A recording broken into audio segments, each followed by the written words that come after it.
விஜய் அவர்கள் இன்னும் கொஞ்சம் ஆழ்ந்து படிக்கணும், விஷயங்களை தெரிஞ்சுக்கிட்டு ரியாக்ட் பண்ணட்டும். ஒரே மேடையில் விவாதித்து பார்ப்போம். திராவிட முன்னேற்ற கழக, காங்கிரஸ், ஐக்கிய முற்போக்கு கூட்டணி 10 ஆண்டுகளில் அவர்கள் தமிழகத்திற்கு அளித்த நிதி மற்றும் ப்ராஜெக்ட்ஸ் அதை விட 3 மடங்கு அதிகமாக மாண்புமிகு பிரதமர் அவர்கள் தலைமையிலான அரசாங்கம் செஞ்சிருக்கு. அதோடு மட்டும் இல்லை, தமிழக மக்கள் நன்கு அறிவார்கள்.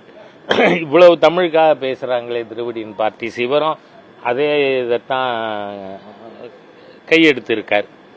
ஏன்னா அவருக்குன்னு அரசியல் கட்சிக்கு சொல்லிக்கொள்ள யாரும் கிடையாது. இப்போ பாரதிய ஜனதா கட்சின்னா ஜனசங்க காலத்திலிருந்து நாங்கள் தேசியவாதிகளாக ஆர்எஸ்எஸ்ல பயிற்சி பெற்று வந்திருக்கோம். ஒரு பாரம்பரியம் இருக்கு. அந்த மாதிரி விஜய்க்கு ஒண்ணுமே இல்லைங்கிறதுனால எடுத்தேன் கவிழ்த்தேன் என்று பேசியிருக்கிறார். தமிழகத்திற்கு இதுவரை மாண்புமிகு பிரதமர் மோடி அவர்கள் தலைமையிலான ஆட்சி செய்திருக்கின்ற அளவு எதுவும் செய்யல. அது மட்டும் இல்லை, பெனாரஸ் இந்து யூனிவர்சிட்டியில் தன்னோட சொந்த தொகுதியில் தமிழ் கற்றுக் கொடுப்பதற்காக பாரதியாருக்கு ஒரு இருக்கை. ஆமாம், நீங்கள் மத்திய அரசாங்கத்தில் பங்கு பெற்றீங்களே 2004லேருந்து 24 வரை இங்கே இருக்கிற திராவிடியன் ஸ்டாக்கு தானே, அவங்க ஏதாவது செஞ்சுருக்காங்களா? ஆகவே தமிழக மக்கள் சும்மா சினிமா வசனம் போல பேசுறது they will not be carried away. அதனால விஜய் அவர்கள் கொஞ்சம் ஆழ எந்த சப்ஜெக்டையும் படிச்சுட்டு விமர்சனம் பண்ணுங்க. உண்மையான விமர்சனமாக இருந்தால் பதில் அளிக்க நாங்கள் கடமைப்பட்டிருக்கோம். That is the democratic functioning of every political party. அதனால அவர் ஏதோ கூட்டத்தை பார்த்துட்டு என்னவோ பேசுறது மாதிரி பேசுறாரு. இந்த கச்சத்தீவை மீட்கணும், அதுக்கு நரேந்திர மோடி அவர்கள் அதுக்கான நடவடிக்கை எடுக்கணும்னு சொல்றாரு. ஆனா கச்சத்தீவை தாரை வார்த்த காங்கிரஸ் மற்றும் திமுக பத்தி பேசல. அதே போன்று காங்கிரஸ் ஆட்சி காலத்தில் மீனவர்கள் எந்த அளவுக்கு கொல்லப்பட்டாங்க, கைது செய்யப்பட்டாங்க, அதை பத்தி எதுவுமே பேசல. ரொம்ப நல்ல கேள்வி நீங்க எழுப்பியிருக்கீங்க. முதல்ல மீனவர பிரச்சனை எடுத்துக்கொண்டா அது இன்னைக்கு அதிகமாக பிரச்சனை இருக்கிறதுக்கே கூட கச்சத்தீவை இலங்கைக்கு கொடுத்தது ஒரு காரணம். என்னென்று சொன்னால், நம்மளோட இந்தியன் வாட்டர்ஸ் சுருங்கி போகுது இல்லை, கச்சத்தீவுக்கு முன்னாடியே Indian waters it would cease. அதனால அப்படி இருக்கச்ச இன்னைக்கு மீனவர் பிரச்சனைக்கு அதிகப்படியான காரணமாக 74 காங்கிரசும் திமுகவும் தமிழகத்திற்கு, தமிழ் மக்களுக்கு, தமிழக மீனவர்களுக்கு செய்த துரோகம் காரணம். ரெண்டாவது, 2004 என்னைக்குமே அரசாங்கத்தின் செயல்பாடுகளை கம்பேர் பண்ணி தான் சொல்ல முடியும். 2004-14 600க்கும் மேற்பட்ட மீனவர்கள் கொல்லப்பட்டார்கள். இது யாருக்கா இருந்தாலும் என்னோட பதில் தான். ஆனால் கடந்த 11 ஆண்டுகளில் ஒரே ஒரு மீனவர் ராமேஸ்வரத்திலே கொல்லப்பட்டார். அதுவும் மீன்பிடி காரணங்களுக்காக இல்லை. அன்னைக்கு கிரிக்கெட் போட்டியில் இலங்கை இந்தியா ஜெயித்து விடுகிறது.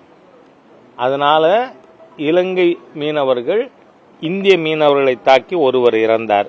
அது தவிர இந்த 11 வருஷத்துல ஒரு டெத் ஆகுதுன்னா 600க்கும் மேற்பட்ட படுகொலைகள் மீனவர்களது காங்கிரஸ், திமுக, ஐக்கிய முற்போக்கு கூட்டணி ஆட்சியில் இருந்தது. ஆனா இப்ப அது இல்லை. அது மட்டும் இல்ல, ஒரு முறை நான் திருமதி சுஷ்மா ஸ்வராஜ் அவர்கள் ஃபாரின் மினிஸ்டரா இருக்கிறத கிட்டத்தட்ட 48 மீனவ தலைவர்கள் அவங்களை கூட்டிக் கொண்டு தமிழ்நாடு பிஜேபி சார்பா அப்ப சந்திச்சோம். அப்போ அவங்க அன்னைக்கு வச்ச கேள்வி, நம்ம மீனவர்களுக்கு அடையாளம் தெரியறக்கா பாய்ஸ்ன்னு சொல்லுவாங்க, மிதவை கடல், அது கூட போடுறேன், உங்களுக்கு உதவி செய்யறேன்னு சொல்றேன். அதனால மீனவ மக்களுக்கு ஒரு நம்பிக்கை மாண்புமிகு பிரதமர் மோடி அவர்களுடைய அரசு யார் கைது செய்யப்பட்டாலும் அவர்களை மீட்டு வருவோம் அப்படிங்கிற நம்பிக்கை உங்களுக்கு இருக்குன்ற சொன்னாங்க. அதையே ஐ வாண்ட் டு ரிப்பீட். தாவேக்காவோட மாநாடு நேற்று நடந்து முடிஞ்சிருக்கு. கடந்த சில மாதங்களுக்கு முன்னாடி நடந்த முருகன் மாநாட்டையும் இந்த தாவேக்கா மாநாட்டையும் ஒப்பிட்டு அந்த சமூக வலைதளங்களில் காட்சிகள் போடுறாங்க. ஒழுங்கினத்திற்கும் ஒழுங்கினம் அற்ற வகைக்கும் என்ற மாதிரி இந்த சேர்கள் உடைக்கப்பட்டது, அந்த செயல்கள்லாம் காமிக்கிறாங்க அந்த சமூக வலைதளங்களில். நான் என்னோட ஃபேஸ்புக் பதிவுலையும் எக்ஸ் வலைதளத்திலையும் ஏற்கனவே ஒரு 4 மணி நேரம் முன்னாடியே நான் பதிவு போட்டிருக்கேன். அங்கே எல்லா சேர்களும் அடுக்கி வைக்கப்பட்டு ஒரு குப்பை கூட இல்லாத ஒழுக்கமானவர்கள் தேசபக்தர்கள் எப்படி இருப்பார்கள்ங்கிறதுக்கு ஹிந்து முன்னணி ஏற்பாடு செய்திருந்த அந்த மாநாடு ஒன்று. இன்னொன்று நீங்கள் பார்த்தீங்கன்னா மொத்தம் அந்த ஊடக நண்பர்கள் போடுற பதிவு தான், 10,000த்திற்கும் மேற்பட்ட நாற்காலிகள் நொறுக்கப்பட்டன நேத்திக்கு தவைக்கா. அதனால நீங்க பாத்தீங்கன்னா அங்க பாட்டில் கிட்டில் எல்லாம் கீழே செதறி கிடந்தது எல்லாம் நம்ம பாக்குறோம். இப்படி ஒரு மாநாடு நடந்தாலே அந்த இடத்த அலங்கோலப்படுத்தின ஒரு கட்சி ஆட்சிக்கு வந்தா தமிழ்நாடு எவ்வளவு அலங்கோலமாகுங்கிறத நேற்று தாவேகா மாநாடு மக்களுக்கு வெளிச்சம் போட்டு காட்டியிருக்கு. ஆகவே மக்கள் புரிந்து கொள்வார்கள், கட்டுப்பாடானவர்கள் தேசபக்தர்கள் ஆட்சிக்கு வரணும், ஒழுக்கக்கேடானவர்கள் சேரை போட்டு அடிச்சு நொறுக்கிற இல்ல டாஸ்மாக்கு. அப்ப நான் சாரசாரியா மக்கள் டாஸ்மாக் போனதை பார்த்தேன் என் கண்ணால. நீங்க தான் எல்லாத்தையும் போட்டு மக்களுக்கு வெளிச்சத்துக்கு கொண்டுருங்க, அதுக்கு உங்களுக்கு ஒரு நன்றி. அந்த கட்சியெல்லாம் ஆட்சிக்கு வந்தா தமிழ்நாடு நொறுங்கி போகும் சாமி, தயவு பண்ணி வேண்டான்னு தமிழக மக்கள் முடிவு பண்ணுவாங்க. நன்றி.